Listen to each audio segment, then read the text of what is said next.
ओम शांति। अभी हम सुनेंगे 3 दिसंबर 2022 के बाबा के मधुर महावाक्य। मुरली का सार है, मीठे बच्चे, अब कलयुग की रात पूरी हो रही है। नवयुग बनाने वाला बाप आया है। तुम जागो, इसलिए तुम जागो, बाप की याद से अपने विक्रम विनाश करो।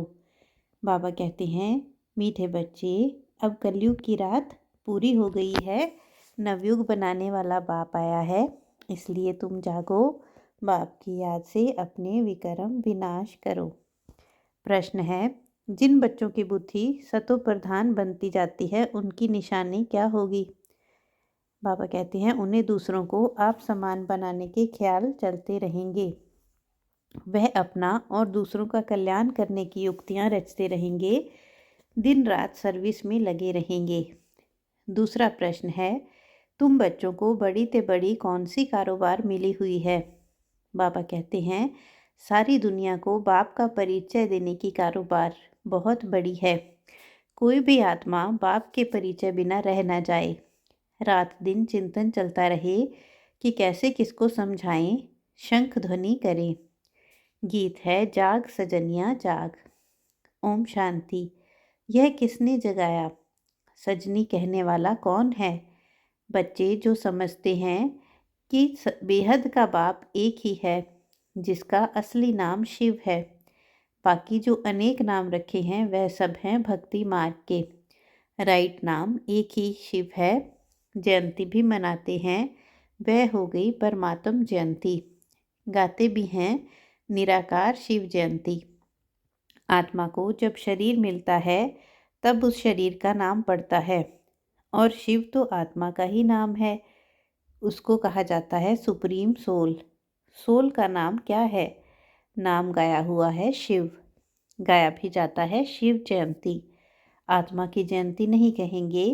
गीता का भगवान तो शिव निराकार है। श्री कृष्ण शरीर का नाम है, वह देहधारी है ना। बाबा कहते, यह तो शिव बाबा ही आकर सजनियों को जगाते हैं और अपनी पहचान भी देते हैं कि मैं आया हूँ नई दुनिया बनाने। अब माँ में कम याद करो, अब मुझे एक बाप को याद करो, माया पर जीत पानी है। बाप को कहते भी हैं पतित पावन। देवताएं जो पावन थे अभी पतित बने हैं, इसलिए सभी पुकारते हैं कि हे पतित पावन आओ, आकर हमें लिबरेट करो। किससे? माया रावण से अथवा शैतान से। मनुष्यों को यह समझ में नहीं आता है कि अभी चलना है नवयुग, सतयुग अब आया कि आया। गीता में भी कहते हैं नवयुग, वह है पवित्र दुनिया। बाप आते ही हैं पतित से पावन बनाने के लिए। नई दुनिया को नया युग अथवा सतयुग कहा जाता है। यह है कलयुग, पुरानी दुनिया। कुंभकर्ण की नींद में सब सोए हुए हैं, उनको आकर जगाते हैं। माया ने अज्ञान अंधकार की रात में सबको सुला दिया है। अब बाप कहते हैं, बच्चे कुंभकर्ण की नींद से जागो, अभी इस पुरानी दुनिया का अंत है। मौत सामने खड़ा हुआ है। अब रात पूरी होती है, दिन आना है, इसलिए तुम जागो। तुम समझते हो बाबा आया हुआ है। हम भी घोर अंधेरे में सोए पड़े थे। अब बाबा आया है रात को दिन बनाने। बाबा कहते हैं, मैं तुम्हारे लिए दिन अर्थात नवयुग बनाने आया हूँ। अब मुझे याद करो तो तुम्हारे विक्रम विनाश होंगे, क्योंकि इस समय सब पतित हैं। सब कहते हैं हमको इस रावण से लिबरेट करो। यह कोई समझते नहीं हैं कि शैतान का राज्य कब से शुरू होता है। बाप आकर रावण के चंबे से छुड़ाते हैं। कैसे? यह तो बाप ही जब आए तब आकर सुनाए, तब फिर अनुभव से हम किसको समझा सकें। सबको नीचे उतरते उतरते पतित बनना ही है। मुझ पतित पावन को आना ही है संगम पर। दुनिया के मनुष्य तो घोर अंधेरे में हैं। समझते हैं कलयुग की आयु लाखों वर्ष पड़ी है, क्योंकि शास्त्रों में उल्टा लिख दिया है। अब दैवी युग की स्थापना होनी है। दोजक को बहिश्त बनाने वाला बाप ही है, नरक को स्वर्ग बनाने वाला बाप ही है। अब बाप कोई दोजक थोड़े ही रचेंगे, बाप कोई नरक थोड़ी ही रचेंगे। बच्चों को यह पक्का निश्चय है कि बाबा हमको पढ़ाते हैं, बहुत समय से पढ़ाते रहते हैं। अब त्रिमूर्ति शिव जयंती आने वाली है। लिखना है शिव जयंती सो गीता जयंती। श्री कृष्ण जयंती जब मनाते हैं तब गीता जयंती नहीं मनाते हैं। श्री कृष्ण तो छोटा बच्चा है, जब वह बड़ा हो तब गीता सुनाए। त्रिमूर्ति शिव जयंती माना ही गीता जयंती। यह बहुत समझने की बातें हैं। वो लोग गीता जयंती को अलग कर देते हैं क्योंकि समझते हैं कृष्ण तो छोटा बच्चा है, वह जन्मते ही गीता कैसे सुनाएगा। तुम बच्चों को ही बाप बैठ राजयोग सिखला रहे हैं। यह भी गाया हुआ है सेकंड में जीवन मुक्ति। बैरिस्टर के स्कूल में बैठा तो बैरिस्ट्री पढ़ने लग पड़ते। एम उसमें एम ऑब्जेक्ट है कि मैं बैरिस्टर बनूंगा, बाकी उसमें ऊंच पद पाना है, फिर पढ़ाई पर मदार है। बाबा कहते उसमें भी लौकिक में भी पढ़ाई कितनी करते हैं उसी आधार पे ऊंच पद मिलता है। कोई फिर अच्छा पढ़ते हैं तो ऊंच पद पाते हैं, नहीं पढ़ते हैं तो पद भी कम। सारा मदार है पढ़ाई पर।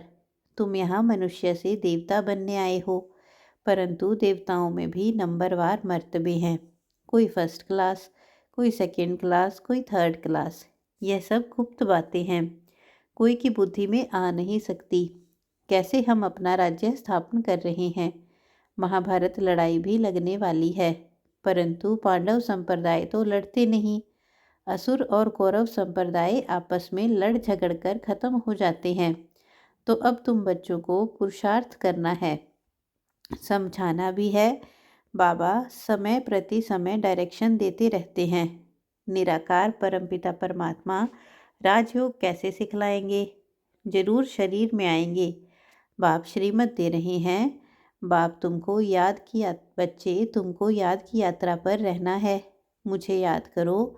यह है योग अग्नि, जिससे विकर्म विनाश होंगे। दिन प्रतिदिन तुमको अच्छी अच्छी पॉइंट्स मिलती रहती हैं। पतित पावन की पॉइंट्स भी अच्छी है। पतित पावन बाप को बुलाते हैं, फिर गंगा में जाकर स्नान करते हैं। तुम लिख भी सकते हो बड़े बड़े अक्षरों में कि पतित पावन तो परमपिता परमात्मा को कहा जाता है। ज्ञान का सागर भी वह है। सारी दुनिया को पावन बनाते हैं। सारी दुनिया का क्वेश्चन है ना, पावन दुनिया कैसे बने। गंगा जमुना आदि यह नदियाँ तो चली आती हैं। अभी कलयुग का समय है तो कुछ गड़बड़ होती है। सतयुग में फिर सब नदियाँ अपने ठिकाने पर आ जाएंगी, परंतु इससे पावन तो कोई नहीं बनते। बहुत क्लियर करके समझाना है। पर्चे भी बांटने हैं, वह भी आदमी आदमी देखकर देना है। मुख्य 2-3 पॉइंट्स जरूर समझानी है। वास्तव में इस समय सब पतित विकारी हैं, सबकी उतरती कला है। गुरु नानक ने भी कहा है कि मूत पलीती कपड़ धोए। भारत को शिष्टाचारी तो बनना ही है, इसको भ्रष्टाचारी कहेंगे। बाबा कहते हैं भारत को शिष्टाचारी तो बनना ही है, इसको भ्रष्टाचारी कहेंगे। श्रेष्ठाचारी सिर्फ देवताएं हैं। इस समय कोई बन ना सके और कोई बन ना सके, क्योंकि माया का राज्य है ना। हाँ, बाकी भक्ति का सुख मिलता है।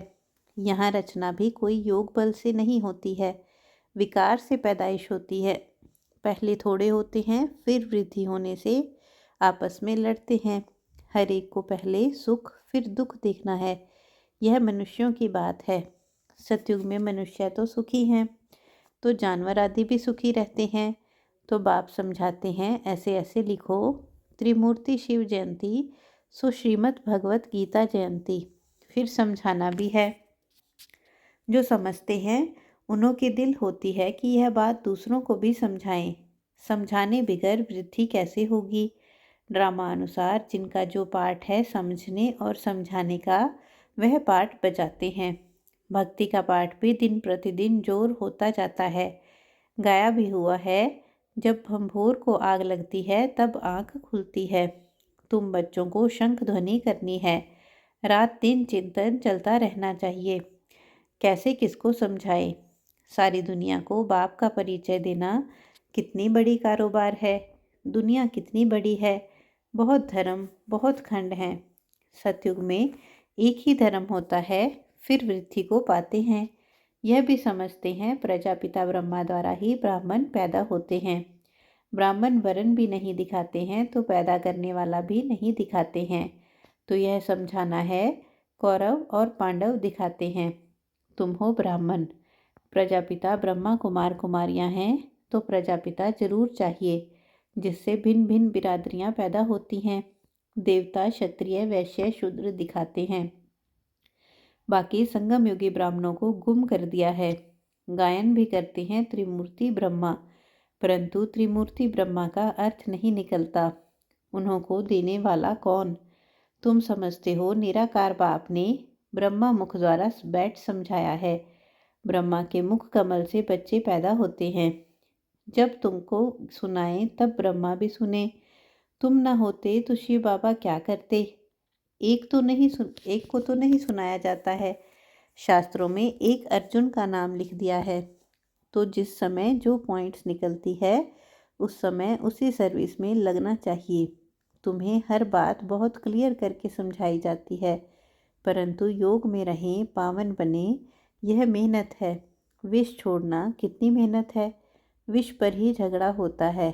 तो बच्चों को सर्विस पर यह अटेंशन देना है कि पढ़कर पढ़ाना है। इस सर्विस में ही कल्याण है। ऊना रहना चाहिए। बाबा कहते फिक्र रहना चाहिए सर्विस करने का। जो नए आते हैं उनसे फॉर्म भराने वाले बहुत तीखे चाहिए। फॉर्म भराने समय यह भी पूछो, तुम साधना करते हो, मुक्ति धाम जाना चाहते हो? मुक्ति धाम का मालिक तो एक ही परमपिता परमात्मा है। वह बाप ही आकर पावन बनाते हैं। यह स्नान आदि तो भारत में ही करते हैं और धर्मों में नहीं करते। वह फिर अपने धर्म संस्थापक के आगे माथा टेकते हैं, फूल चढ़ाते हैं, महिमा गाते हैं। उनको यह तो मालूम ही नहीं है कि पतित पावन एक ही बाप है। अभी क्रिसमस में क्राइस्ट का कितना मनाते हैं, फिर भी गॉड फादर को याद करते हैं। कहते हैं ओ गॉड फादर, उनको पुकारते हैं। उन्हों को भी अर्थात क्रिश्चियन को भी यह नॉलेज मिलेगी। बाबा तो कहते रहते हैं कि चित्र बनाओ तो विलायत में भी भेज दें। बेहद सृष्टि के कल्याण के लिए बुद्धि चलनी चाहिए। बाबा की बुद्धि चलती रहती है, ब्रह्मा बाबा की बुद्धि चलती रहती है। इन चित्रों का कद्र तो बहुत थोड़े बच्चों को है। बाप ने दिव्य दृष्टि द्वारा यह बनाए हैं, शिव बाबा ने दिव्य दृष्टि द्वारा यह बनवाए हैं। कितना रिकॉर्ड होना चाहिए, कितना रिगार्ड होना चाहिए। इनसे तो बहुत भारी फर्स्ट क्लास सर्विस होती है। ड्रामा अनुसार कोई निकलेंगे जो चित्र आदि बनाएंगे। आगे चलकर ऐसे बुद्धिमान बच्चे निकलेंगे जो सेवा में नई नई इन्वेंशन करते रहेंगे, जिसे देखते ही दिल खुश हो जाए। अंग्रेजी तो सब तरफ फैली हुई है। भाषाएं कितनी ढेर हैं। सब देशों में अंग्रेजी वाले ज़रूर होंगे। इसलिए बाबा भी अंग्रेजी और हिंदी को उठाते हैं। आखिरीन सब भाषाओं में निकलेगा। किसको भी समझाना है बहुत सहज, परंतु देखा जाता है किसकी बुद्धि में नहीं बैठता है तो क्या काम करेंगे। धन है और दान नहीं करते हैं तो उनको मनहूस कहा जाता है। एक कान से सुनते हैं, दूसरे से निकाल देते हैं। हर एक को अपनी उन्नति का ख्याल जरूर होना चाहिए। संग के रंग में नहीं आना है, सर्विस में बिजी रहना है, नहीं तो बड़ा भारी घाटा पड़ जाएगा। अपनी उन्नति के लिए कोशिश जरूर करना चाहिए। बाबा, मैं जाकर बहुतों को आप समान बनाने की सर्विस करती हूँ, ऐसे ऐसे ख्याल आने चाहिए। उनको कहा जाता है सतो प्रधान बुद्धि। तमो प्रधान बुद्धि न अपना न दूसरों का ख्याल करते हैं, उनको बेसमझ कहा जाता है। सतो प्रधान बुद्धि समझदार है। हिसाब किताब भी कोई कोई का बहुत कड़ा रहता है, समझते हुए भी फंसे हुए हैं। इस समय तो रात दिन सर्विस में लगा रहना चाहिए। खुद की ही कमाई है, मुझे बाप से पूरा वर्षा लेना है, नहीं तो कलब कलब का घाटा पड़ जाएगा। पहले अपना कल्याण करेंगे तब दूसरों का भी कर सकेंगे। अच्छा, मीठे मीठे सिकी लदे बच्चों प्रति माता पिता बाप दादा का याद प्यार और गुड मॉर्निंग। रूहानी बाप की रूहानी बच्चों को नमस्ते। हम रूहानी बच्चों की रूहानी बाप दादा को दिलवा जान सिकवा प्रेम से नमस्ते नमस्ते, शुक्रिया बाबा शुक्रिया। धारणा के लिए मुख्य सार है, ज्ञान धन धारण करने में मनहूस नहीं बनना है, अपनी और दूसरों की उन्नति के लिए युक्तियाँ निकालनी है। मनुष्य से देवता बनने की पढ़ाई पढ़नी और पढ़ानी है। सर्विस और पढ़ाई पर पूरा अटेंशन देना है। कड़े हिसाब किताब को योग बल से चुकतू करना है। वरदान है, याद और सेवा द्वारा अपने भाग्य की रेखा श्रेष्ठ से श्रेष्ठ बनाने वाले भाग्यवान भव।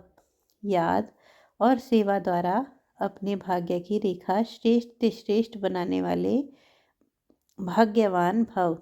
ब्राह्मणों की जन्म पत्री में तीनों ही काल अच्छे से अच्छे हैं। जो हुआ वह भी अच्छा, और जो हो रहा है वो और अच्छा, और जो होने वाला है वह बहुत बहुत अच्छा।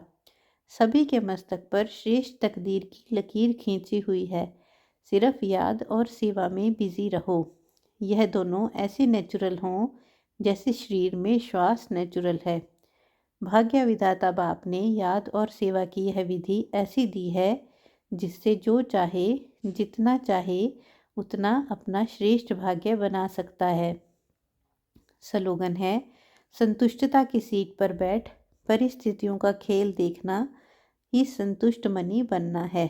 संतुष्टता की सीट पर बैठ परिस्थितियों का खेल देखना ही संतुष्ट मनी बनना है। अच्छा, ओम शांति, ओम शांति, ओम शांति।